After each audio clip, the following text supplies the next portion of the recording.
what is relevancy, man? Like, it's subjective. It depends on what it is to you. I mean, the thing about the mainstream media makes it seem like, oh, okay, this is our opinion, so this is everyone's opinion. It's like, no, that's not everybody's opinion. We all have different opinions based on our backgrounds, based on our individual experiences, right? So then, and based on also brainwashings that we've also received and programming. So adding all that up, you know, in addition to what you maybe live from a religious background, in addition to what you may believe from your parents, you know what I mean? You add that all up and you're like, that's, you know, this is my opinion. Or sometimes what's out in just because what's in the mainstream media, it says is like that's your opinion, doesn't mean that you have to accept that. And I think it's just really, a lot of it comes down to self-esteem. Most people just don't have, if you have good self-esteem and then you realize that self-esteem is an ongoing thing. So you're constantly, you know, it's like you're constantly finding yourself, constantly reinventing yourself, you know what I'm saying? Whether it's physically, spiritually, mentally, whatever the case may be. And your self-esteem is constantly growing, you know what I mean? Not necessarily, I mean, you don't have to have espresso Kanye self-esteem to where it's like, you know what I'm saying? Like, that's necessary for certain things. But, you know what I mean? Just having enough confidence in knowing who you are and knowing that that's enough and that God has a purpose for your life. And once you tap into that, can nothing really stop you because you're in line. You came to preach. Are we recording? All right, let me get the intro pop because we'll go forever from the jump. Listen. Yo, I got a lot of living to do before I die. I ain't got time to waste. Time don't wait. Everything costs. Time been money. I don't fool with homie. Slime been funny. I don't do no jokes unless I'm the one telling them. Y'all nasty like 69. Y'all boys telling. Stay away from goofies. This is not a movie. Avoiding loopholes from U-Haul, you don't move me. Peace, big love, big blessings, even bigger living, everything that come with it and everything in between. I'm Samuel David. And this is Thinking Out Loud with Samuel David. It's just a conversation. And as you can see on my side, I got a very special guest, which I'm about to get to. But first, I got to give the major love to our location, Mulberry Art Gallery. If you've been watching Thinking Out Loud since our inception, you're going to see we got a little different look as well, man. Shout out to my producer, Gabe. We turning this thing up to another level right now, baby. And make sure you like and follow on Instagram, Thinking Out Loud Convo.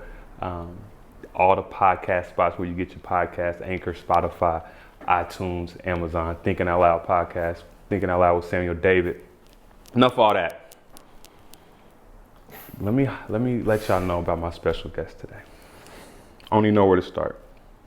I have somebody that's elusive but always there. He is a marketing and creative genius. One of the greatest leaders that I've seen. One of the most humble winners that I've seen, a connoisseur of the arts and the culture, founder of Festive ICT, my good friend, Nnanna. What's up, baby? Hey, thanks, Sam. I appreciate that. Hey. That's as you say, that's big love. Big love, big love. I like that. Man, That's what's up, man. My first question I like to ask people, so I know where we're going with this conversation. How is your spirit, fam? Yeah, so when I watched the other interviews, I was like, man, when he asked me that, I got to come up with a good answer.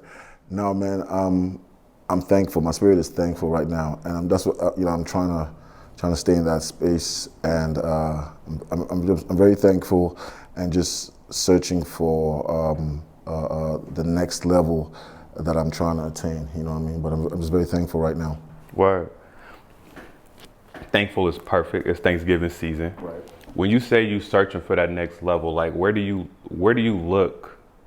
Because when you somebody, I look back and I be like, this man, Nnanna is the guy, right? Because the things that you're able to produce, the things you're able to execute on, where do you find that drive, or where do you search to find that new level to reach? Is it within you? Is it from the folks around you? Like where do you find that thing to give you that push to be like, yo, okay, let me take this to that next level? I mean, well, first of all, thank you for even thinking of my stuff like that, because I don't really. My wife says I don't know how to live in the present because I'm always thinking about what's next. Wow. So I don't necessarily get a chance to sit down and appreciate everything I've accomplished. I just look at it as a goal that I knocked off the list. I'm on to the next thing. But to answer your question, I think it's a multitude of things, right? It's from within you, it's from your experiences, people around you. I get inspired by anything and everything. You know, what I mean, I try to be a sponge at all times, and whether it's being a proactive sponge or whether it's just just keeping my ears open to things that are happening around me. There was a quote by Andrew 3000 where he was like, sometimes God to give everyone an idea and it'll just be in the air, and you'd be like, man, I thought about that. I had that same idea. Yeah. You see somebody else do that. You'd be like, man, I had that same idea. It's like, yeah, but maybe like 100 other people had the idea too.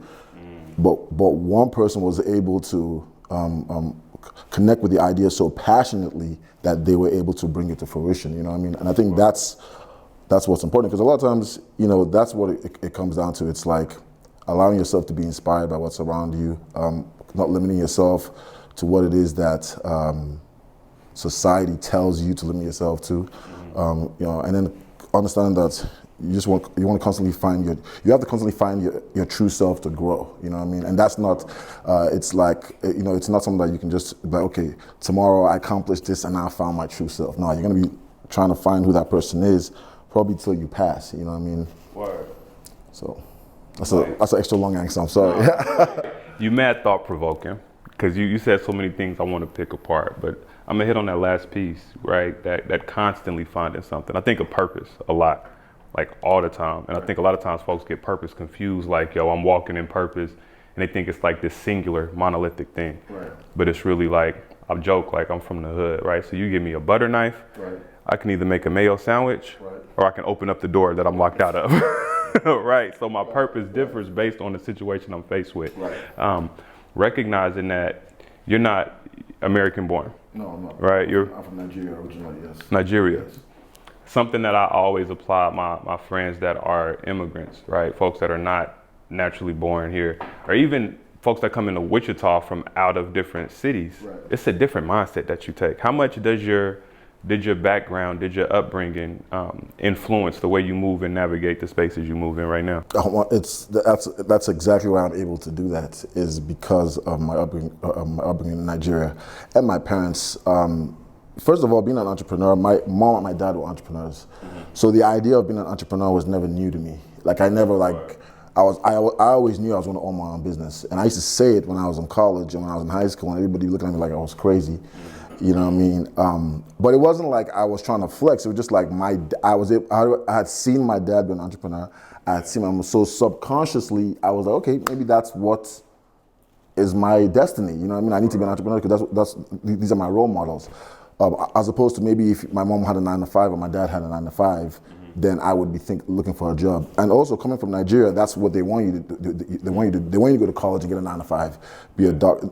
I make this joke that if you're from Nigeria, your parents want you to be a doctor, a lawyer, an engineer, or a banker. Anything else is a failure.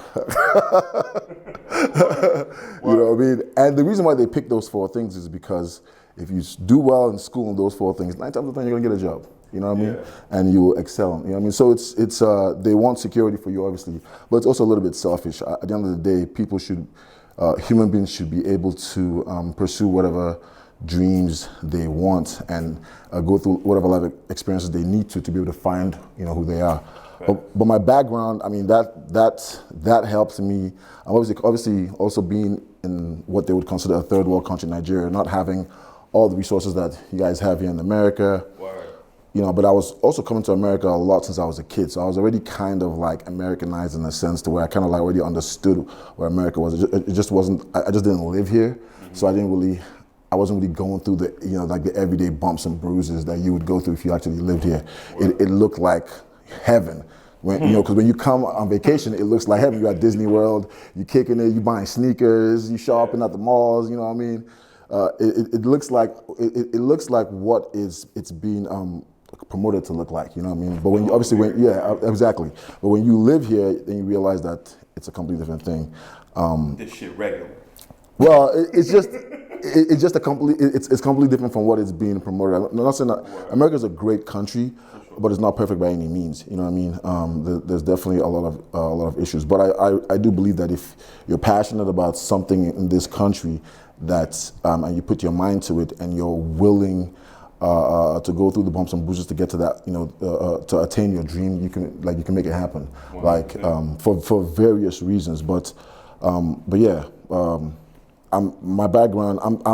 I didn't have the chance to have my parents together when I was a kid. My parents were split. You know what I mean? Okay. But still, just the upbringing I have, the family I come from, that really helped me here in Wichita and gave me the drive. My mom is extremely driven. My dad is extremely organized. And I don't even feel like I'm as driven or as organized as my parents. You know what I mean? Yeah. But these are just some things. And my dad's a great leader, an amazing leader. My mom's a huge dreamer. I mean, she she dreams really, really big. So these are some of the traits that I think that were passed down to me too. And I dream big. To me, the sky is the beginning. There is no limit. People say the sky is the limit. I'm like, that's just where we're starting at. You know what I'm saying? We're gonna find out what them. Just like you don't really know what your limit is until you get pushed, right? You may be able to box, you may be able to do all different things. Hey, push is your thing. Is that was that on purpose? I'm a rapper, so it should just be connected. No, well, K-Push stands for keep praying or pushing until something happens. Okay. So that's basically where that came from, and that was kind of like a word that I think I had at the time when I created that. Well, I needed something to kind of keep me going, and that's what I think God gave me. That was the message at the time. So that's fine. It's dope hearing you talk about your parents and the traits that you see in them, because I swear, as I watch you move, as I have conversations with you, as I engage in different situations with you, that's how I see you. Well organized, great leader, right? I try to be. Listen, you're somebody that I could legit just shut up and listen to, and that don't happen often with me. If I'm gonna be a buck with you, right? As you talk about your background, you talk about coming to America, word to Prince Hakeem and them. What were some of the challenges that you faced coming to America? With this idea that you can do whatever you want to, you know what I'm saying? You coming over here yo, I can do whatever I want to do, and you do that. But what challenge did you face early that you had to push through resistance-wise? There's a video of Nipsey Hussle, where he says, I went through, he was like, there's no difference between my story and anybody else's story. Right. The only difference is that I didn't give up. I went through every emotion, right? Sometimes I feel like that is my story too. So just gonna start it off. I went through everything. The first thing was obviously just the culture shock. The day-to-day culture shock is different from what you expect. When I came here at the time, I was 18. You know what I mean? The way I looked at life was just different. Yeah. And in 6 months, my perception changed. You know what I mean? And the next 6 months, my perception changed again, and it just keeps changing. And then one thing I love about America is that it'll make you mentally tough. You know what I mean? I think that's very, very, very, very important. And I think a lot of Americans take that for granted. A lot of Americans are mentally tough, because, especially a lot of African Americans and a lot of minorities, because of the things you've had to go through. You know what I mean? There's a lot of trauma there, but also that gives you a certain edge that the average person doesn't have, or who may not have had to go through that. It doesn't necessarily have to be discrimination. It could be just not having the privilege to do something else that somebody else did, and because you didn't have that privilege, but you still had that dream, that same hunger, that same desire, you created your own. You know what I mean? I went through all kinds of things. I went through everything. An immigrant, the list is long. An immigrant would go through in America, but I think one of the biggest things was I had to become mentally strong to be able to deal with American society. The way American society operates is different from the way other societies operate. You know what I mean? So coming from Nigeria, it's all black. Yes, it's all black. It's all Nigerian. It's all black. Yes, all black. Yeah, yes. Do you come over and do you see America as a black and white thing, or Because I know we had a conversation where you were talking about even just like civil war in Nigeria and things Right. like that, and everybody's black, so it hits different than. Yeah, I mean, like, you know, in America, everywhere you go, you're fighting someone. That's how I would say. It's just human nature. So I always say, if you know, say you don't want to, say you're like, you know what, I'm done with America. I'm moving back to Nigeria because I did my ancestry, and that's where I found out where I was from, right? Yeah. So now you move back to Nigeria. Well, you find out that Nigeria, there's tribalism. So these guys are black and these guys are black, but their tribes don't mess with each other. And you can. So now it's not even like, like, you know how they be like, let's marry within the community, right? Mm-hmm. It's like, yeah, literally, you have to marry within your tribe, like, because you can't go, like, you know what I mean? She's black, but that's not gonna cut it. Her blackness is not gonna cut it. She's not in our tribe. So there's tribalism, you know what I mean? And there's tribalism in Indians, there's tribalism in other, you know what I mean, in other cultures as well. But I just think that in America, the reason why it is because of the history of America. That's what it comes down to, is American history is the reason why things are the way they are. It's not even like, or, you know, just organically there was just this hate that just brewed. It's like, no, there was a cause, well, there was also a cause, and this is the effect of that. You know what I mean?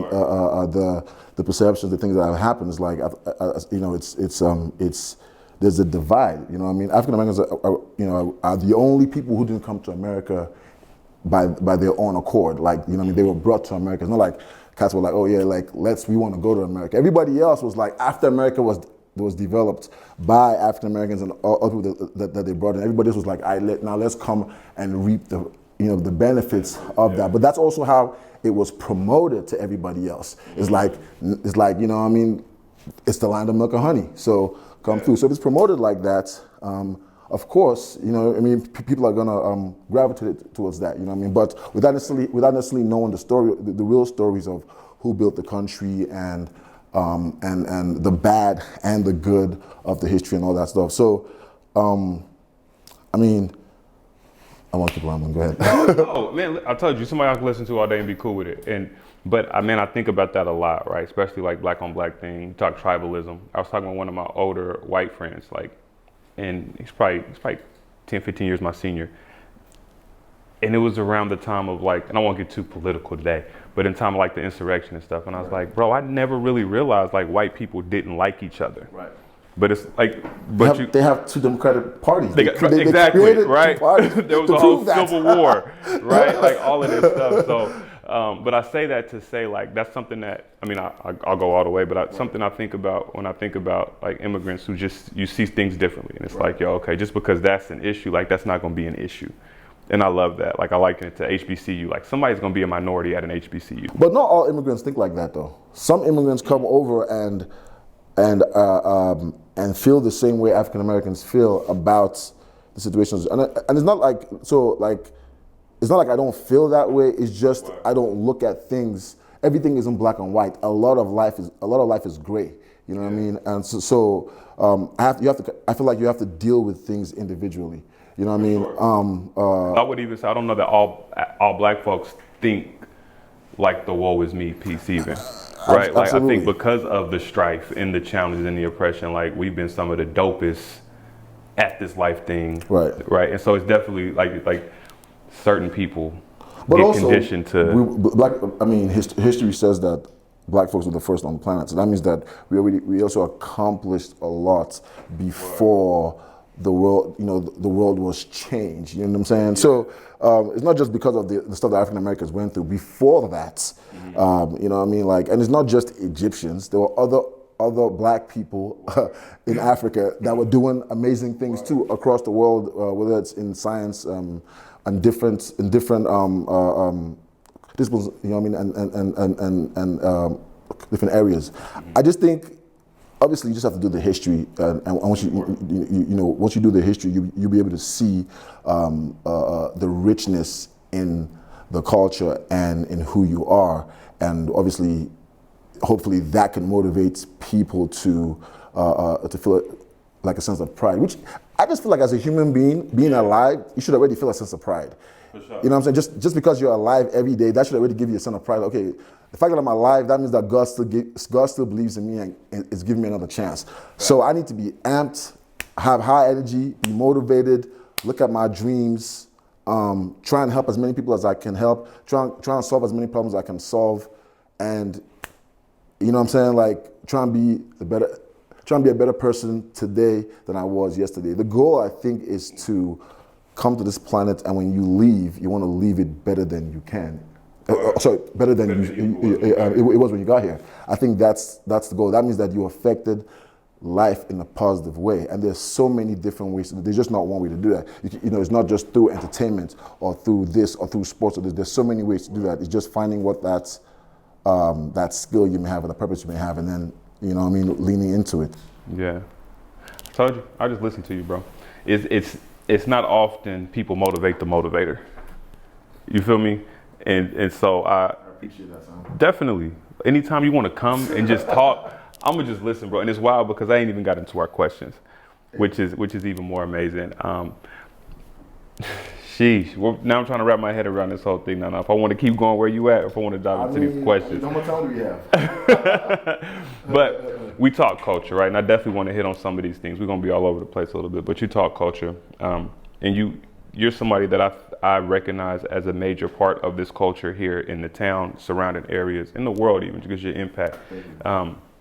What made you look at Wichita and be like, oh, these things are missing? Let's do a pizza festival. Let's do a shoe festival. Let's get these markets. Let me get these markets together with these small businesses and highlight that, right? Because I talk about the Black Renaissance in Wichita a lot. Like, we're finally in a space where we have people who recognize their power in the space, whether it be political, whether it be in the arts, whether it be in the business and the acumen and the education of business.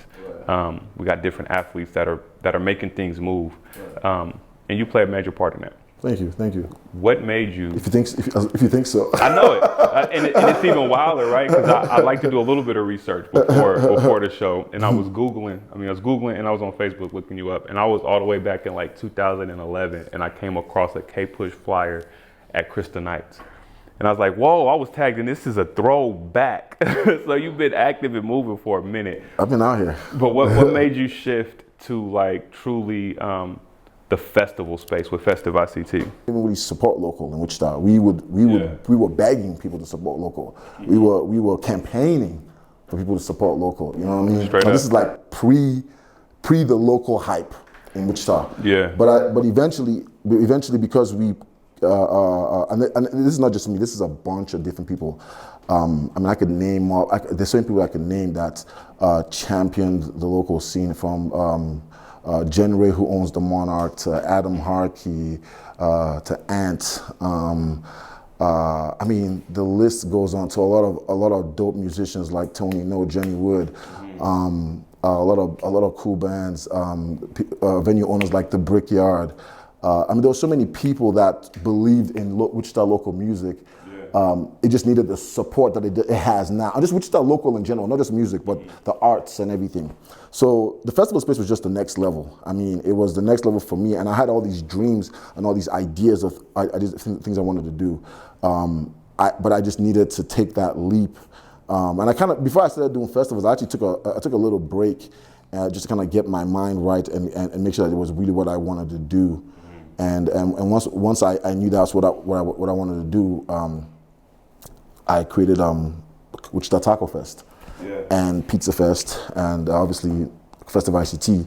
And prior to that, we were already doing the sneaker show and a bunch of other events as well. But we created Taco Fest because the idea that a Taco Fest didn't exist in Wichita blew my mind, given that it was such a popular food item. And I knew about a couple others in different markets, and and the taco scene. I mean, I'm going to say it here on your podcast. It wasn't even lit like that. Wasn't even lit. This is what I've been looking for. Talking like it wasn't even lit like that until we did Taco Fest. That really opened up the market, and that's what it's about. You know what I mean? I'm not trying to take credit for it. I'm just saying, like, what happened. You know what I mean? Like, what happened is that it opened it up. A lot more restaurants were born. That space in general, there was a lot more money being made for the local community. And that's what it's about at the end of the day. You know what I mean? It's about keeping the lights on and allowing people to sustain their businesses for 2, 3, 4, 5, 6, 7, 8 years, 10 years, decades, you know what I mean? And if we can do an event or we can come up with an idea at the right time that can do that, glory be to God. That's how I look at it. So with all those ideas, we put out Taco Fest. We put out, obviously, the first year was crazy. And then we had to come back and redeem ourselves and let everybody know that we knew exactly what we were doing. We just weren't really expecting the love. That's how I look at it. Like, you know what I mean? I don't actually look at it bad. It's just like we just really weren't expecting the love. But what they call it an overwhelming response. Yes, beyond overwhelming. But now that we know y'all love it, boom, we'll now adjust accordingly because we tested the market and it responded 100 times better than we could have ever anticipated, you know what I mean? So, and that's a good problem to have long term. So, obviously, you know, we were able to do that. Pizza Fest. Taco Fest has even expanded past just Wichita. Yes. We've done Kansas City. We just did Lawrence. Looking at Oklahoma. Looking at other markets as well. We've been looking. That was the original plan anyway. Was to be this brand from Wichita that nobody. When I started doing events in Wichita, people used to laugh at me, and I remember, I never forget. Like people used to always be like, "Bro, you really think that you're gonna do events in Wichita and they're gonna work?" And I'd be like, "Why not?" And they'd be like, "Bro, it's whack here." And I'd be like, "That's just your perception." You know what I mean? Wichita, God built the entire earth, right? Which means that everywhere is blessed. Every land is blessed. Everywhere has something. You just gotta tap into it. You know what I mean? Most people be like, "Oh, I want to move to Dallas because there's more opportunities." Yeah, there may be more opportunities maybe for what you're trying to do. You know what I mean? And you may not necessarily want to create your own lane. That's cool, but that doesn't mean that you should like be like, "Oh, Wichita is whack," because it just didn't work out for you here. Because it may not work out for you in Dallas, and guess where you'll be right back in Wichita, because that's what you know. And that happens a lot. So it's really just dealing with situations individually. Pizza Fest, we did that for 2 years. Took a break with that just because there's a lot of logistics that go into it that just didn't allow us to keep doing it. But then we created margaritas and mojitos, which is our cocktail events. Yeah. And then I had Shop and Grub for like 5 years. I had that idea for like 5 years. Like I had that idea the same time I had Taco Fest, but it was completely different name. Yeah. And I was just trying to simplify it. Like, how do I simplify it? Because it's basically a food market. The goal was to do a food market and like a flea market and kind of merge them. You know what I mean? And that's still, we're still trying our best to figure out how to improve it and make it better every day. It's been embraced by the community ever since we launched it during COVID. So we're very thankful for that. Obviously, we're doing our final market this Sunday at the Exploration Place outside on the Festival Plaza. Weather's looking like 50. That's looking good with the sun. With the sun out there. We have about 52 vendors. So it's going to be, this is going to be the one with probably the most food we've had in a while. So there's going to be a lot of food. We have some vendors giving away free coffee. Some vendors giving away cinnamon rolls. Like let me just name them. Beyond Legend Coffee, great dude. He's giving away 50 small coffee bags to the first 50 people that come to his booth, and he'll also have some coffee on tap, just to keep people warm as well. Esperanza Coffee Roasters is another one. They're giving away 50 cups of coffee with cream and sugar. And then Roxy's on the River is another one that's giving away 50 cinnamon rolls. These are like award-winning cinnamon rolls. She's giving away for the first 50 people that come to her truck. And obviously, just because of, first of all, they have great hearts.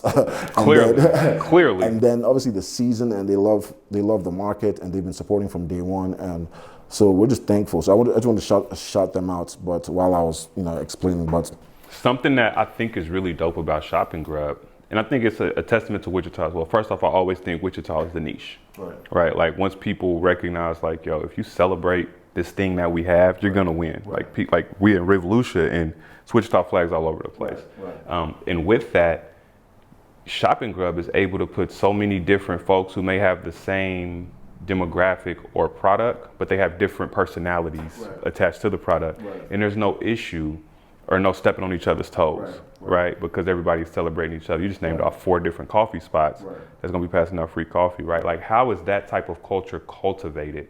Like, when you look at it, like, why do you think it's so easy to get that off here? Shop and Grub works because there's no, before Shop and Grub, well, first of all, before Shop and Grub, markets weren't even really about food. I mean, they would have, some of the markets out here would have food trucks, but they didn't really make it a thing. They didn't promote their food trucks. Like, they didn't promote the food. They didn't make the food like a big part of the event. It was just like come market. And then it was like only handmade type stuff or handcrafted, which means that you had to make the stuff. So you had to be, you know, in Shop and Grub, I'm like, are you a quality business person? Do you have good products that's hip, that's cool? And whether you're reselling, whether it's vintage clothing, I mean, and one of our things is vintage clothing. Our vintage dealers. That's one of the big things about Shop and Grub. And then, you know, other people like your wife, for example, who resell clothes as well and things of that nature. That does really well at Shop and Grub as well. So, you know, and then we have lots of jewelry, home goods. You know, people sell candles, arts. I mean, I could go on and on. There's so many different kinds of vendors. And that's what I think was the cool thing about Shop and Grub, was that because we took off all the restrictions, it gave a lot of people more confidence to come out and be like, hey, I got some stuff, I got a business, I got some ideas too, I got some stuff that I'm working on. I can't get into these other markets because I'm not a maker, but can I get into your market? And I'm like, yes, you know what I mean? Now, obviously in the past, we've not been able to fit everyone into the market, but we're hoping that as we move over to Exploration Place, which is what we're doing now, we'll be able to accommodate more, more vendors. But yeah, that's one reason why it's working. And the food. Wichita is a food city. Anything you do with food in this city is going to work. That's not even like, I mean, you have to do it right. The strategy has to be right. It has to make sense. But if it's food related, 9 times out of 10, you're not going to lose. You know what I mean? And I think a lot of people are scared to go into the food industry because it takes work. It's a very tough industry, whether you're doing events or you're selling a product or you own a restaurant or whatever it is. It's a tough industry to be in. So it can be scary, but if you're in a market that's what people love, I mean, have you seen the Wichita Food and Booze group? I'm on that page all the time. That's how I found date night. It has like 110,000 members. Yeah. That enough should tell you what we're about. Fact. We're about food here. Fact. You know what I mean? So, and if you notice, some of the biggest festivals other than Riverfest are food events, like the Chili Fest, like Taco Fest, you know what I mean, like Zubilee, the Bacon Fest, you know what I mean, different Blocktoberfests that happen, you know what I mean, whether it's the Wine Fest or the Beer Fest. That's part of it's part of the culture here. So why not embrace that, you know what I mean, instead of trying to change it and come something new. I think it's more about figuring out what you have, first of all, if you want to start a business, you have to figure out what are you offering a product or a service? Yeah. You know what I mean? And if you're offering a product or a service, it's not a product or service to yourself. You may like your product and the service that you're offering, but it's not for you. It's not necessarily for you. It's for a certain type of person. It's not for everyone, hopefully not. It's for a certain type of person. And if you can hone in on who that person is, and that service has value or that product has value, that person will patronize your business. That's just the law. You know what I'm saying? That's just how it works. You know what I mean? But I just think in Wichita, I mean, I love Wichita. I just think there's a lot of potential here. My wife is from here. Yeah. My kids were born here. Wichita has been good to me. There's definitely a lot of issues. There's definitely a lot of issues, but there's also a lot of good. And I think instead of complaining about the issues, why not focus on the good? You know, I could critique Wichita all day too, but why do that when I could point out the good things, and then how can we double down on those things that are good, because they're already shining. So now let's just double down on those things and make them shine even brighter. You know what I mean? But you know what's funny about Wichita is that we'll dog Wichita, but as soon as somebody else from the outside dogs Wichita, it's a wrap. Yeah, you can't say nothing about my family. I can talk about them, but not you. Right. Like the one dude that was like the mayor of New York that was like, Kansas doesn't have a brand. Everybody's mad. Everybody was mad about it. I'm like, yeah, but y'all the first ones to be like, screw Kansas. You know what I mean? Yeah. It's You know, like, the part that bothers me when I see that conversation happen, like when people are talking bad about shit, is I never see them at the shit they're talking bad about.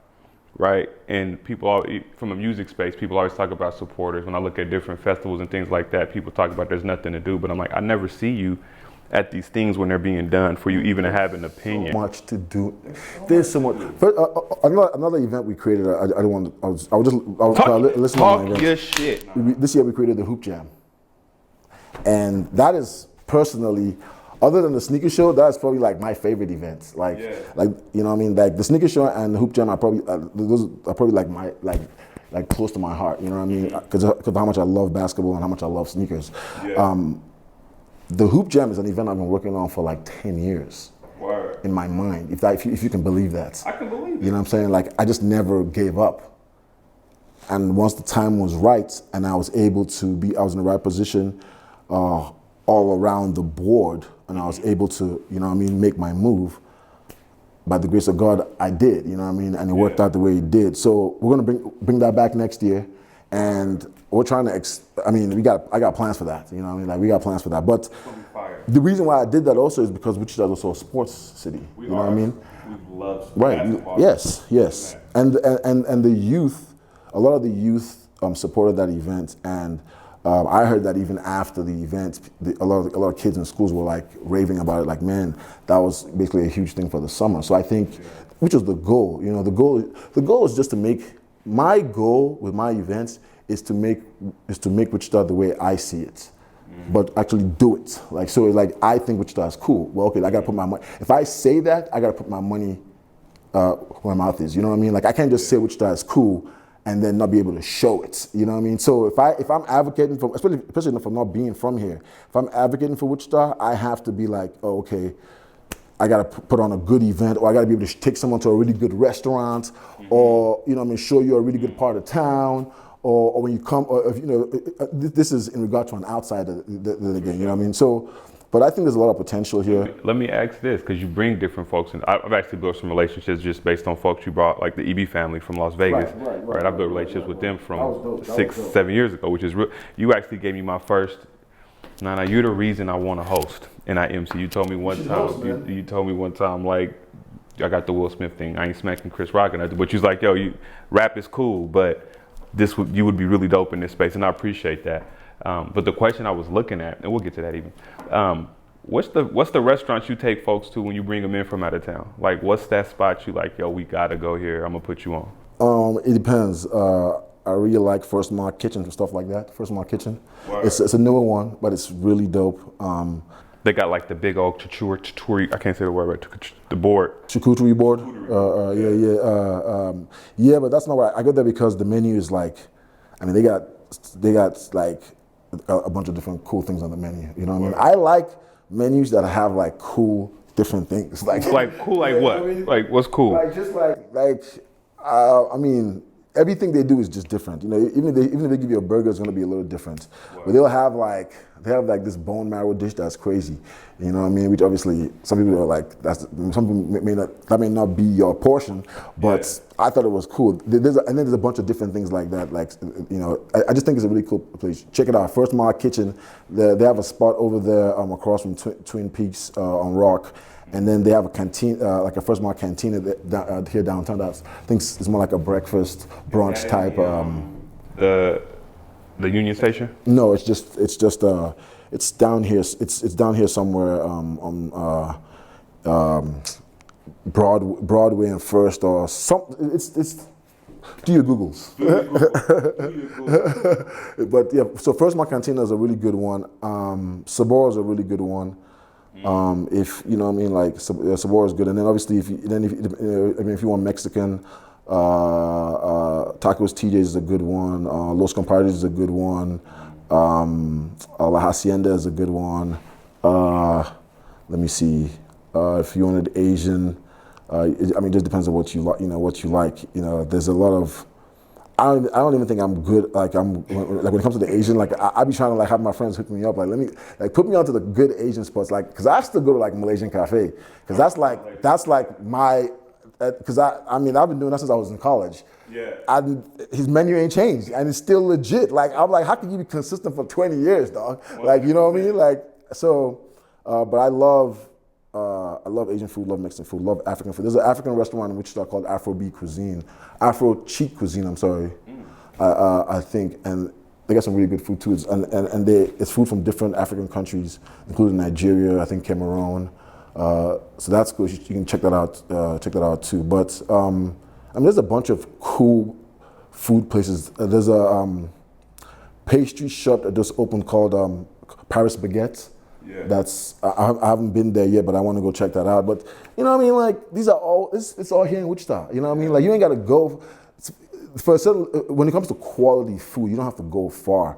You know what I mean? It's not like we have a ton of options, but we have some really, really good options, and you have to appreciate what you have. Yeah. And there's a bunch of cool things happening. You know, getting the Top Golf. We got Chicken and Pickle. Yeah. There's a lot of cool development going on downtown. I mean, there's stuff happening in Derby. Stuff happening on the west side, stuff happening in Andover. There's stuff happening. You just have to tap into it. You know what I mean? Every land is blessed. You just got to tap into the land. You know what I mean? And I think if you're able to do that successfully, you'll be able to reap the blessings. You know, I just like that. I had to ask you that because my next question was about marketing and branding, and like that being, I know that's one of your specialties, and I mean, those places already had high profiles, but you mentioning those places just blew the profile up even that much more because your word is golden. So I want to say disclaimer, like sometimes if you ask me a question and I may go off a tangent. That's just how we rap. You know what I'm saying? We just thinking out loud. It's just a conversation. Yeah. It may seem like some of my answers are like long-winded or like random, but that is how I just let the public know. That's how we chop. Yeah, that's how we chop. Yeah, it's a bunch of ongoing ideas that interrupt each other. Yes, that's a line of genius though, man. I was looking at something and I don't know how official it was, but it was like from a psychology page that I was looking at, and it was talking about the intersections between giftedness, ADHD, and autism, right? And like. And the giftedness side, you had certain traits at the top, of course, but like some of the interlocking traits, and I'm like, yo, it's wild how we categorize and classify things when all of it is just a level of genius, I believe, right? That may just be misunderstood or communicated in a way that may not. Like my wife hates when I talk like that because I'll be all over the place. She's like, bro, just get to it. I'm like, no, I gotta get there because if not, you're gonna be like, what are you even talking about? I want to provide context and all of that shit. And I'm gonna keep saying it because I never shut up on the show. But I'm gonna listen to you talk all freaking day. That's why you start with big blessings, big love. All of that. Big love, big blessings, even bigger living, everything in between. It's just a conversation. We're just thinking out loud.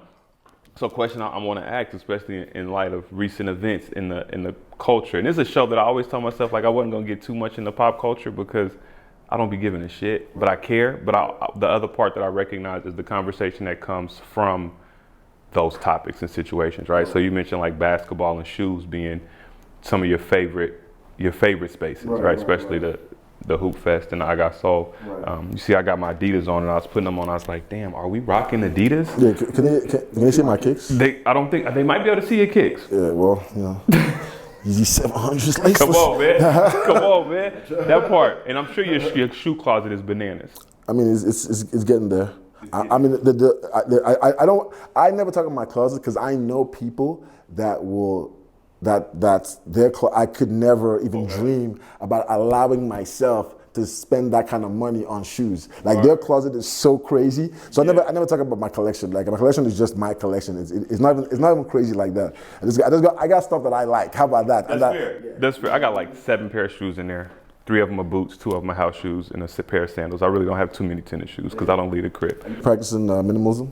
I'm not practicing. I got kids.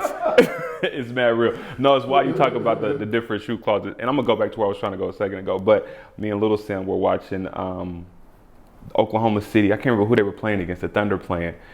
And was it Miami? No, Just this last week. and I seen the brother from Kiklahoma. Juan. Yeah, he out there courtside. What's up, Juan? And I was like, you see me courtside? I said, yo, Sam, I got pictures with bro. Like, I know him. Like, that's dope. You talk, you know, sneaker heads, right? But kind of going back to what I was talking about, what my line of thinking. What are some of your thoughts in regards to like Kanye and Kyrie, and not necessarily, maybe not even what they said, but their punishments for their thoughts? Because there's no action, right? When I look at things, right, I'm like, yo, there's no action that has hurt anybody. Thoughts don't hurt. Conversation don't hurt, because communication is how you resolve conflict, right? You hold people accountable through conversation as well, through helping them understand the impact of their words. But do you feel like it's too harsh in that space? Let me pull. I gotta take a Kanye and let me think about that. Think about it. Nah, I'm just joking. But I think Kanye or Ye, I call him Kanye. I think Kanye is a horrible communicator. Like horrible. I don't think he usually means harm. I just think he's just a horrible communicator. He just does a horrible job at communicating to the general public what's on his mind, and it comes out wrong most of the time. And your words hurt people. You know what I mean? That's what it comes down to. So whether or not you mean it, if you're, it could hurt someone. If you hurt someone, you have to take responsibility for that. But I just think he's. I don't even want to say misunderstood, because to be misunderstood would mean that you understand what the person is. You're trying to understand what the person is saying. It's like he says one thing, but he's really trying to say something else. You know what I mean? Or it's not supposed to be as damaging as he does. Like, you know what I mean? Wild thing, and I always bring my wife to talk about. We talk more than anybody I talk to. But when Kanye was like 300 years of slavery sounds like a choice to me. Right. At service level, that sounds bananas. Right. But I'm like, yo, the wild thing about that statement in the life of contradiction, one of my goals is to like always expose contradiction in human nature, right? Is around that same time he made that statement, we were watching Black Panther cheering on Killmonger, who's like, bury me in the ocean with my ancestors because I'd rather die than be a slave, right? Or you look at Harriet Tubman, Nat Turner, who's like, yo, we gonna revolt. So that's how I took it. I took it like he meant like, yo, the fact that it went on this long feels like, bro, like there should have been like 1 million revolts. You know what I'm saying? Or basically like I shouldn't be the only one out here revolting. Everybody should be revolting. That's kind of how I took it. It's like, yo, I shouldn't be the only one basically going after, the people that control everything. Or let me say that. I shouldn't be the only one that appears to be willing to lose everything based on what I believe in. But the thing about that is that that's your upbringing, bro. That's how that's what you believe, bro. You know what I'm saying? Everybody doesn't have to believe what Kanye West believes. I think that's the biggest thing. Is like, I also think that his genius is not even in music. I think, I don't remember the last time I listened to Kanye. Well, just for me personally, I'm not a musical, like Kanye doesn't do it for me musically. Like he's not, like I've tried to listen to Donda 1 and 2. And I don't think My Dark Twisted, I think My Dark Twisted Fantasy is a 4.5 mics. On a scale of 5 mics to 4.5 mics. It's not, I don't think it's a perfect album like everybody says it is. I think Jesus is underrated as an album. Super, just from the concept of the cover, from just the entire concept, the marketing shot, everything of that album is I love that. I love that album. That's my favorite. And I really don't care for the old Kanye either. Like I really don't care for the new Kanye either. Like Kanye is, you know what I'm saying? It's like I take what I get, meaning that like what I like about Kanye is his boldness.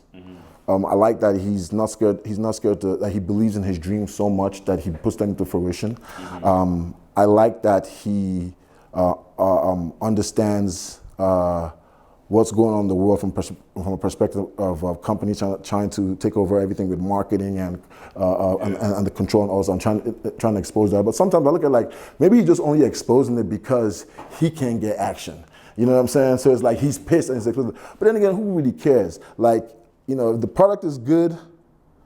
Like for example, I love some of the sneakers because they're comfortable. Yeah. It's not because of the look; they're just comfortable, and I need comfortable shoes because I got a bad knee. So I need shoes. When my heel hits the ground, I gotta feel some level of comfort. You know what I'm saying? Like that's just me. So I'm not like, oh, I don't take it so personal like some people do, because I don't believe that Kanye speaks for the entire black culture or for any culture. I don't think he speaks for the fashion culture. I think he speaks for himself. Now, if you want to, and he has a group of dedicated fans, which he deserves because he's put in the work in different disciplines to do that, in music and fashion, and he's changed a lot of things. You know what I mean? We used to only care about Nikes. Then we cared about Nikes and Yeezys. A black man did that. We only cared about gangster rap. You know what I'm saying? Yeah, you know what I mean? And he switched that up. He's changed a lot. He's done a lot of things. But his genius is not. I think his genius is in his ability to believe in himself so much that he can literally will it into fruition. He makes every no a yes. Yes. Question I always have. Right, especially when we talk Kanye, we talk Dave, and we're gonna talk a little about Kyrie as well. Why does it seem like we always need a savior? Oh man, I love that you brought that up. Oh yeah. I don't understand. I don't understand, but then I do, right? Because it's like, yo, we need somebody to champion what we're saying, because I can't lose it all. But if Kanye loses his billions, but I like some of the things he says, or if Kyrie, then they're saying what I can't. Like what? First of all, I can't. First of all, I saw a bunch of people worried about Kanye losing money. I'm like, why don't you worry about having life insurance first? Worry about having life insurance before you worry about somebody else losing money. Come on, man. You know what I'm saying? Like, come on, man. I mean, only people who don't have money say things like, he lost $1 billion. Like he couldn't keep his mouth shut enough to lose $1 billion. Now he's only worth $400 million. Only. Do you know what $400 million is? Man, even if you were worth 50 million liquid, you know what that is? First of all, to be in the 1%, I think it's only like 400, like 600,000 is what you have to be making to be in the 1% in America. You have to be making. Yes, I think it's like, I could be wrong, correct, I could be wrong, so do the research, but it's not like a lot of money. When I was younger, I thought it was like, you had to be like, you know, because you talk about the 1%. So people like LeBron are not even on the scale. Most NBA players are not even on the scale of the 1%. Of the percent, because they're making millions of dollars.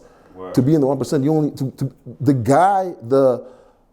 the assistant coach is in the 1%. Mm-hmm. Yeah. You know what I'm saying? Like, and that's if he wasn't a star. That's if he wasn't a star in his previous career. I already made his millions. You know what I mean?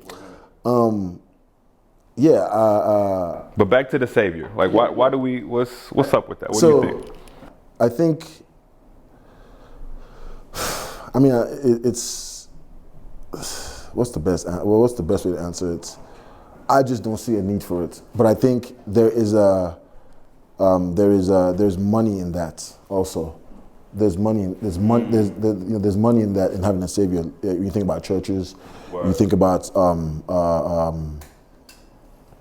local politics, national politics, being able to single out one person and have everybody be able to put the blame on that person or put all the hope in that person.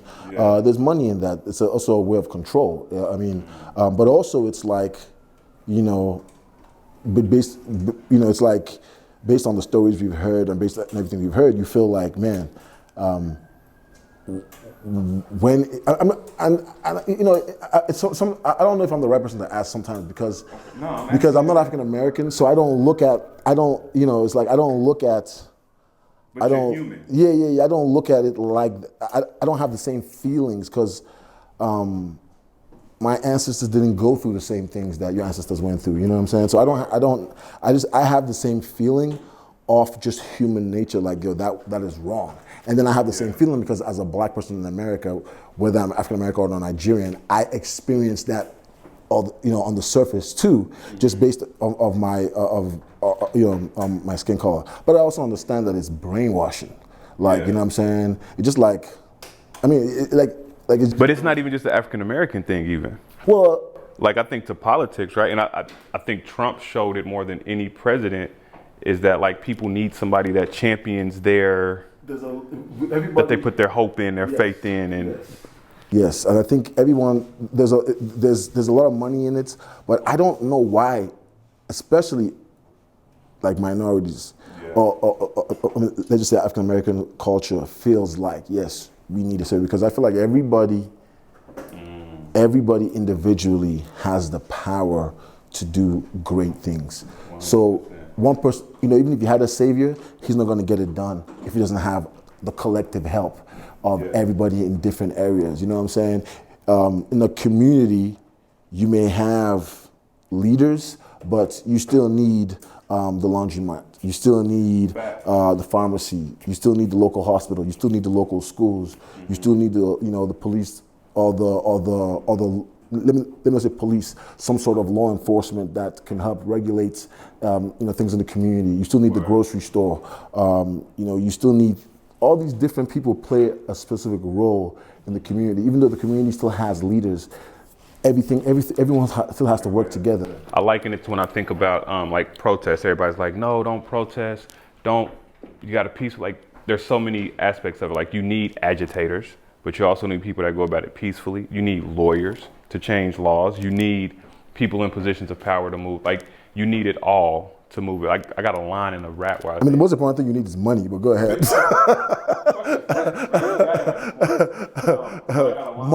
Money eliminates all that. You have money, not to talk about it anymore. Money changes every conversation. People always talk about it, so I'd be like, people be like, like I love when people be like, money's not everything. I'd be like, all right, when the first come around, tell the bank or your landlord, hey man, money's not everything, and see what their response is. Tell them I'm rich in spirit. Tell the bank when they come to get their loan, money isn't everything, and see if they'll respond with you're right. Yeah. Or actually, they may be like, you're right. You got 30 days to get out of here. Yeah. We'll find someone that feels like money is everything. You know what I mean? Yeah. And I'm not saying money is everything, but we have to give it the respect it's due. And it's not really money; it's relationships and value. That's the part. Currency is relationships. It's not really money. You know what I'm saying? But you have to have good relationships. First of all, you have to be a good person that's willing to help other people and treat other people the way you want to be treated. Yeah. Then you create value.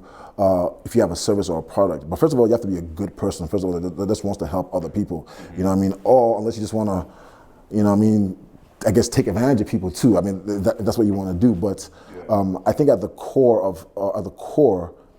if you're a good person with good intentions and you're willing to help other people, and you think about, you're like, hey, I want to treat other people the way I treat myself, that's kind of where you start. Man, I think you're opening up yourself for so many great things, and then just figuring out who you are. But no, I think with that, because I left my wallet at the crib one day, and I think I'm a fair person. Like, I'm cool people, depending on who I'm around. I'm cool all the time in real life. But I left my wallet, and I didn't go hungry that day, just based on relationships. So money definitely has money matters. But I joke about being rich. It matters a lot, especially in America, especially in the world. But also being a great person at the core adds value to people's lives, to where then the financial aspect. Now, I can have a great relationship with the banker, but I still got to pay my mortgage, right? But you can be a great person. I can be a great person. You got to pay for the milk at the store. You can't just walk out with the milk. You know what I mean? It's just what it comes down. It's just, you know what I mean? It's just some things you can't control. You can't. We was about to go into Kyrie. So, and I actually seen something today with Jaylen Brown, who's one of I think he's the co-president of the Players Association. And they were given he was talking about George, I can't think of his last name, but the owner of the Nets, and just how that punishment is harsh, right? What Kyrie is sitting on. Do you think that's a harsh punishment to, like, he's apologized, right? Like, if me and wifey get into it, I say something she don't like and I apologize and I make it right, like, do I still have to continue to I mean, I think first of all we have to look at the situation. It wouldn't have been such a big deal. First of all, no one would have actually seen that link if Kanye didn't have all that heat on him. No one would have even known Kyrie posted that link. It would have just been like another link he posted. It wouldn't have been like, I don't think it would have been like an uproar. Yeah. But obviously, whatever was happening with Kanye, Kyrie felt that, and then he posted that. I haven't watched the. Also, I don't get it. Me personally, I don't get into the celebrity lives too much. That's rich. Yeah. That's a rich people problems. You know what I'm saying? Like I don't get into the. That's multi-billion dollar people problems. I don't have that kind of guap to be worried about. You know what I'm saying? Their problems. You know what I'm saying? Like I be worried about my problems. Like so, it's like I don't really think too deep into it like that. I look at it on the surface, and I'm just like, you know what? The punishment is harsh, but I understand why they would think the owner would think. Brooklyn has a lot of Jewish people. A lot of Jewish people live there. So, and with everything going on, it just looks like, even with Dave Chappelle, what Dave Chappelle says, right, there are people that are coming out and saying that Dave Chappelle reinforced what Kyrie and Kanye reinforced the anti-Semitism, you know what I'm saying? And it's just like, for example, this is just my opinion. It's all opinion, thinking out loud. You know who Dick Gregory is? Yes, indeed. Okay, that's one of my mentors. And I just never met him.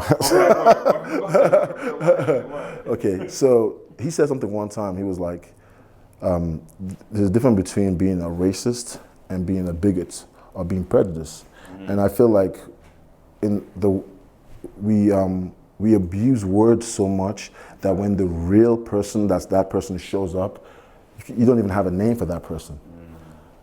To me, and I learned this from Dick Gregory, and other people that I've talked to, and this is my opinion. You cannot be a racist unless you have the power to destroy people's lives. I agree.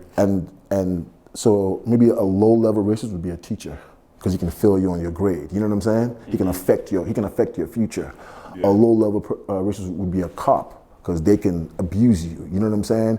They can abuse you, and then they can fake the paperwork, and you can do time in jail. You know what I mean? So they can affect your life negatively, right? You have to have power. Yeah. The average white person don't have that kind of power. No. The average black person may even have more power than some white people out here. You know what I mean? As far as like based on your money, based on your background, based on all that stuff. All that stuff still matters in America. You know what I'm saying? Yeah. It may look like it's all like black and white, but when you climb high, you see there's some black folks up there, there's some Asian folks up there, there's some minorities up there, there's you know what I mean, there's a lot more people than you would think are up there. It's just that if you create the perception that there's nobody up there, then people won't want to climb the ladder, because like I'm not even trying to go up there because none of my people is up there. You know what I'm saying? It's all smoke and mirrors. Everything is controlled through perception. There's you know what I mean? But so I think most people are prejudiced, and at your worst, maybe you're a bigot.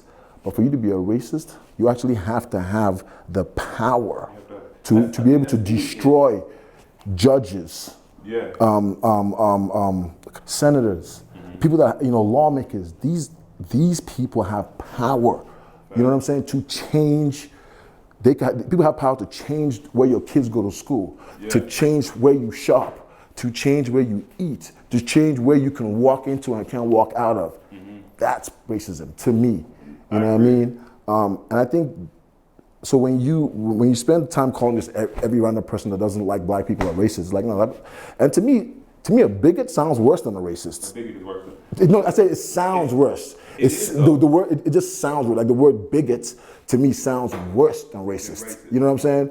Not saying that a racist is worst because, like I said, you have power, but a bigot could be just a white person at the extreme of their prejudice. Like they're willing to, because to me it's not the issue. See, the system is racist. It's not the fact that the white person assaulted the black person. It's the fact that the system won't hold the white person accountable. Word. You know what I'm saying? Because we're all living out here, and if we're all just gonna be killing each other, then there has to be some accountability to it, right? That should be equal. That should be fair. It's not necessarily because you can't control what people do. This is not Minority Report. You can't just show up right before the person commits a murder, like, you know what I'm saying? Yeah. But it's the fact that the system doesn't hold everybody accountable, and because if you think about it, right, How many black football players do you know that do stuff and never gets and get a slap on the wrist? Black football players? Yes.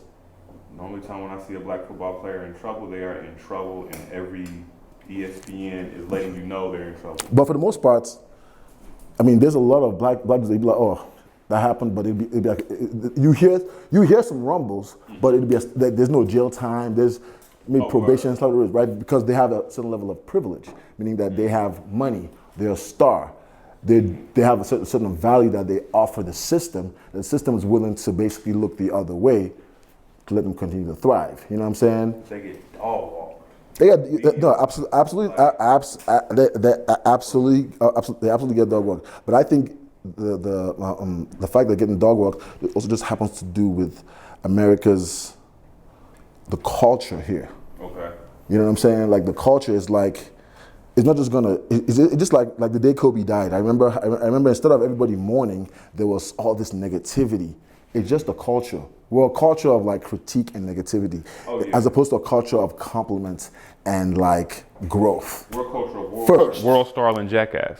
Oh yeah. Like we love to see plane crashes. Absolutely. Damn, that was a bad analogy, but it's a real thing. We love to see trauma and drama. I get your point. And it's wild. And even going back to when we talk racism, I think all the isms, right? Ageism, sexism, anytime the ism is attached, it's due to a level of power, right? But we all walk around. Or misunderstanding, or programming, or someone just trying to take advantage of somebody else. The isms are rooted in power. Now, if we talk biases, because we all walk around with biases to keep us safe. Well, you think about tribalism is not always rooted in power, because it's more of like, it's also just brainwashing, or just like, yo, we just don't mess with that tribe. Or my grandpa and that dude's grandpa, my grandpa was a chief and that chief, and they don't mess with each other. So now, generation be like, we don't, if you think about it, it's never anything too deep. It's never anything that couldn't have been squashed over a glass of wine or some liquor, or, you know what I'm saying? It's never anything. What are the two major tribes in Nigeria? There's three, Igbo, Yoruba, and Hausa. And I personally feel like a lot of African Americans are Nigerian. Or, because most African Americans, from what I understand, most during slavery, everyone came from the coast, the West Coast. So you have, the West Coast is Nigeria, Togo, Benin, Ghana. You know what I'm saying? So that's where you have the Gold Coast, you have Ghana. I feel like, but then folks be like, I'm the blood of Pharaoh. It's like, bro, that's a long way. That's a long way away. You know what I'm saying? Like, I don't. You know what I mean? I can't really say that. Because history is taught way different in Nigeria, Black history even, than compared to America, of course. I mean, Western civilization has infiltrated everything, but there is still, in the sense of looking cool, trying to look cooler and trying to be the standard. This is not America. This is back to the days of the British running the world. You know what I mean? They've tried to, but obviously, when Nigerians were given English, we created Pidgin English, or what you would call, what Americans would call Ebonics. You know what I'm saying? So you force a different language on us, we're gonna create something else for ourselves. You know what I mean? So, which is, in alone, that should tell you how powerful. There's so many things we do naturally that we take for granted that show our power, but we just don't even we just take it for granted. It's like, you know what I mean? Like, do you know how hard it is to actually memorize a rap? It's not that easy.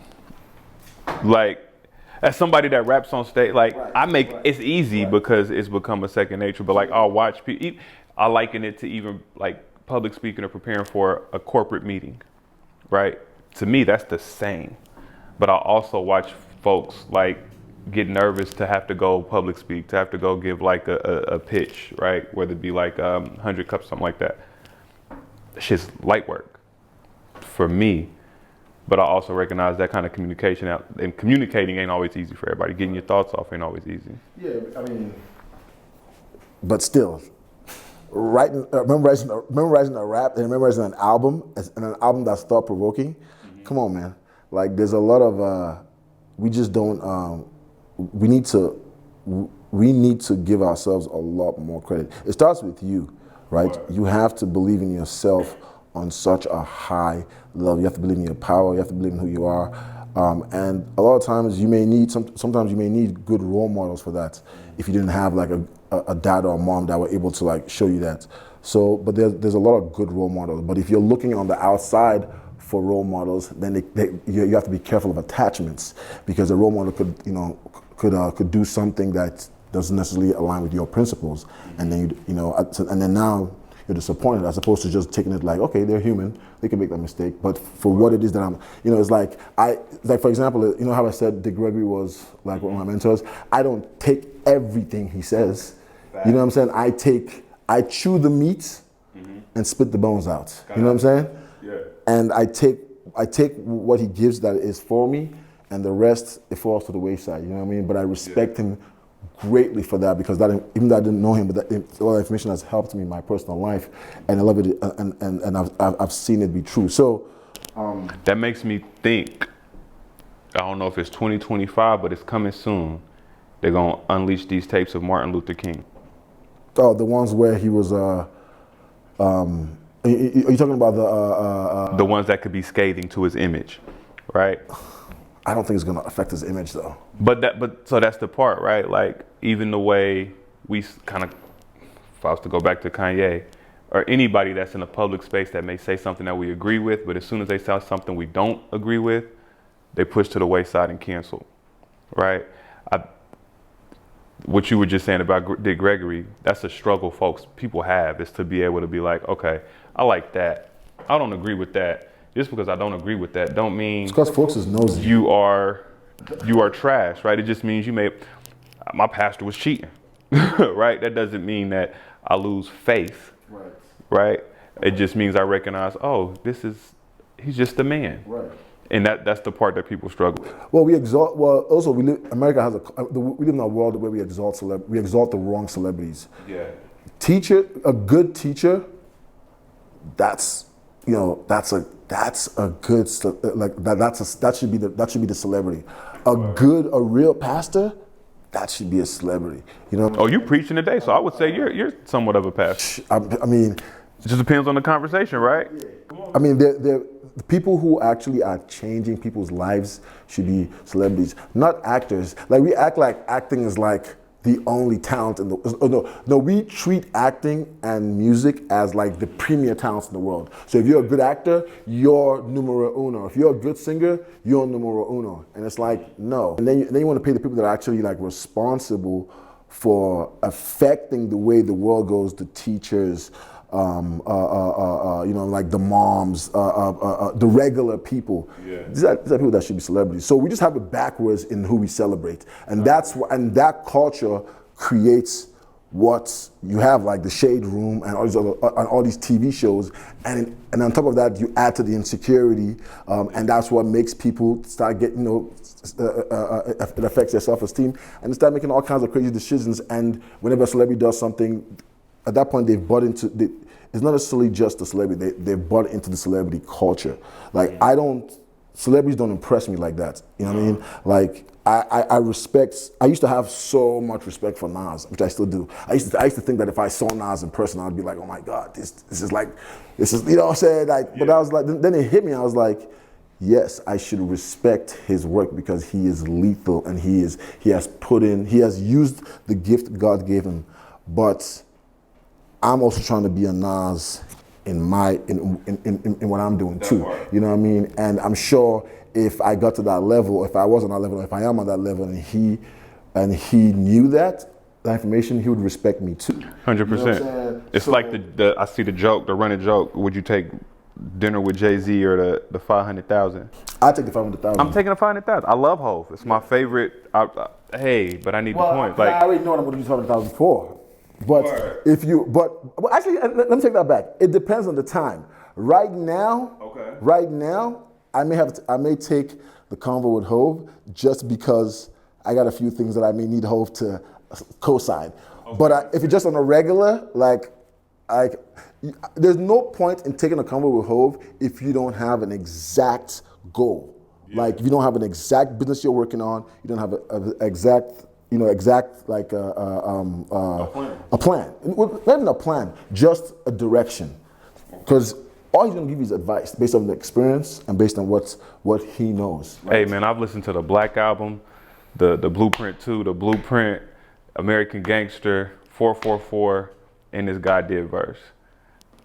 I know what he gonna tell me. I'm gonna take this lunch. I mean, this cash. Yeah, I mean, but that's because you have a plan. You know exactly what you're gonna do with the money. So it not only it's a different situation for everybody, it's a different situation in itself. It depends on where am I in my life at that point when I get that. Like for example, if you win the way I act when I win 50 million at 21 may not be the way I act when I win 50 million at 45. You know what I'm saying? It's probably going to be different. I may still do certain things that are similar. I may still have certain habits that I may not have gotten rid of, but I'm not gonna, you know what I mean? At 21, I may buy 10 Ferraris. At 45, I may buy 2. You know what I mean? Like, I may still splurge, but it's just, like, you see what I'm saying? Because at that point, different things mean more to me. Hopefully I've experienced life enough to the point to where I now see what life for what it is, and I'm not jaded, and I don't, I'm basically, the way I look at life is that your first 21 years is just brainwashing.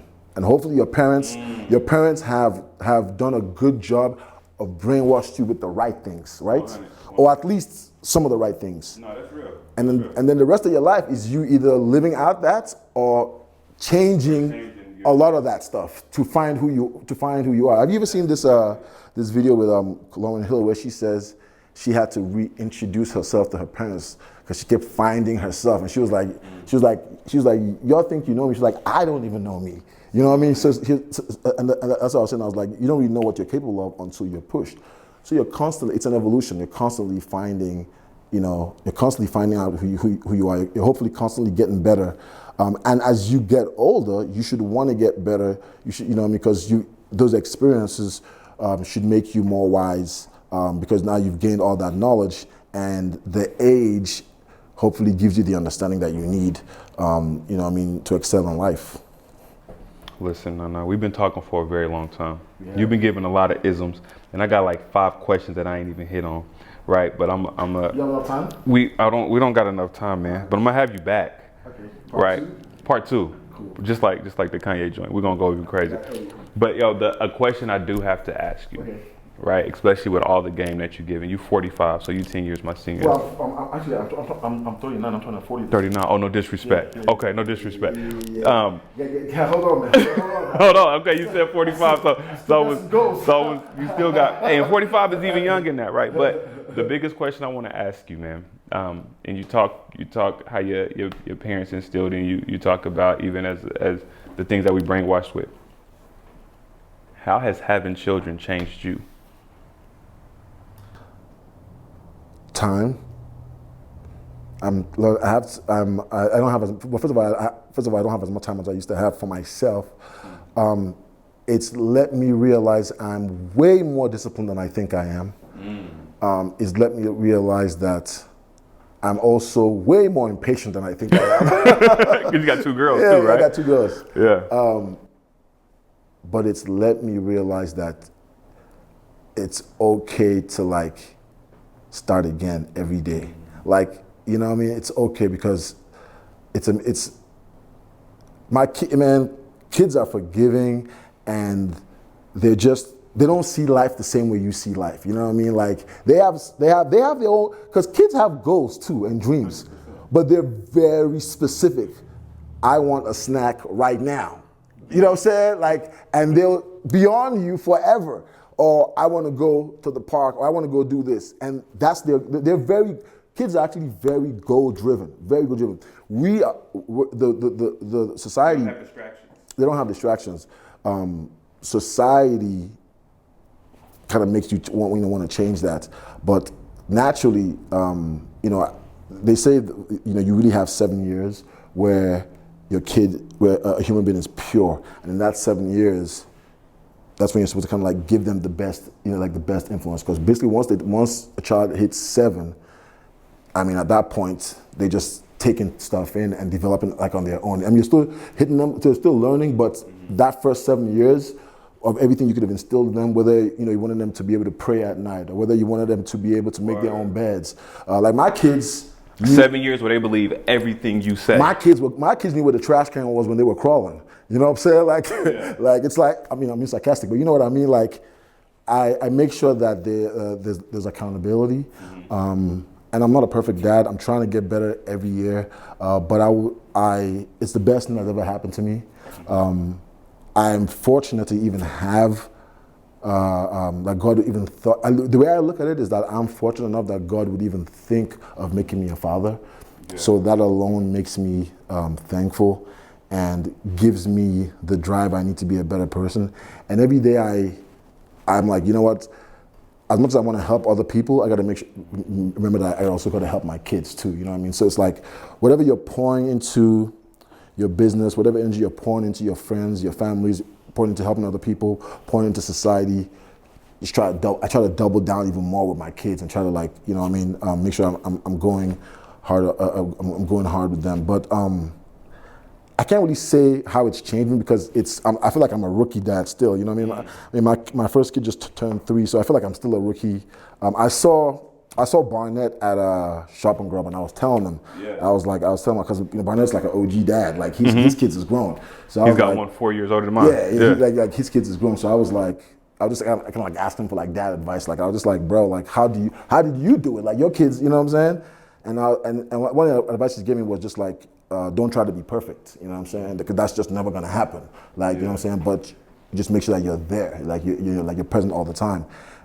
So I think that's very important. Is just to be a present dad, to be an active dad. It's very important. You know what I mean? Because children need that as they grow. And they need someone that they can trust, someone that they feel like they can come to with anything and everything at all points in their life. You know, we all, even as we grow older, we still find that you want that, whether it's in your wife, whether it's in your mom or dad or your sister, your homies, your brothers, sisters, whatever the case may be, you still want someone you can confide in and that can give you real information.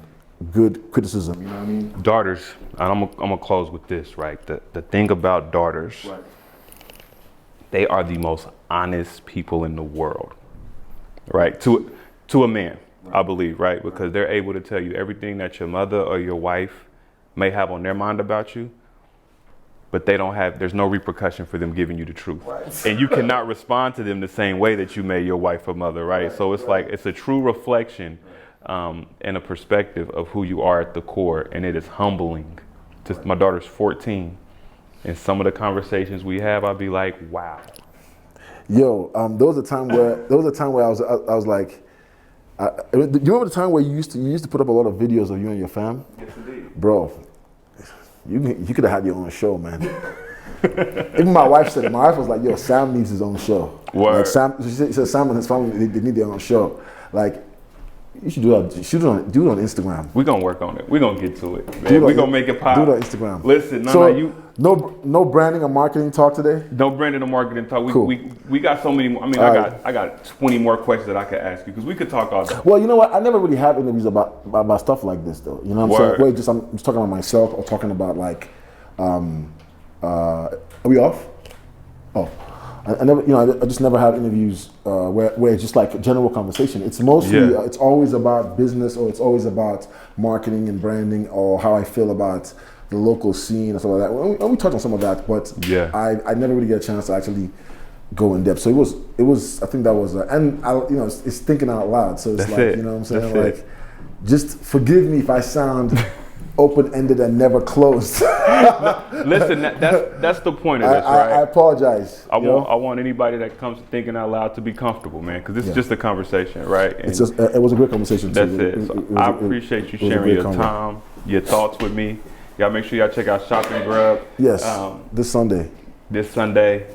Hopefully we drop by them, or we'll at least have this clip out. Who knows how it works, but we'll definitely make sure the world knows about Shop and Grub. The biggest love, peace, and big blessings. Samuel David, appreciate you, Nnanna. Thanks, Shout out to Gabe. You. Shout out to Mulberry Art Gallery. Shout out to the joiners. QTTG. I got a lot of living to do before I die. I ain't got time to waste. Time don't wait.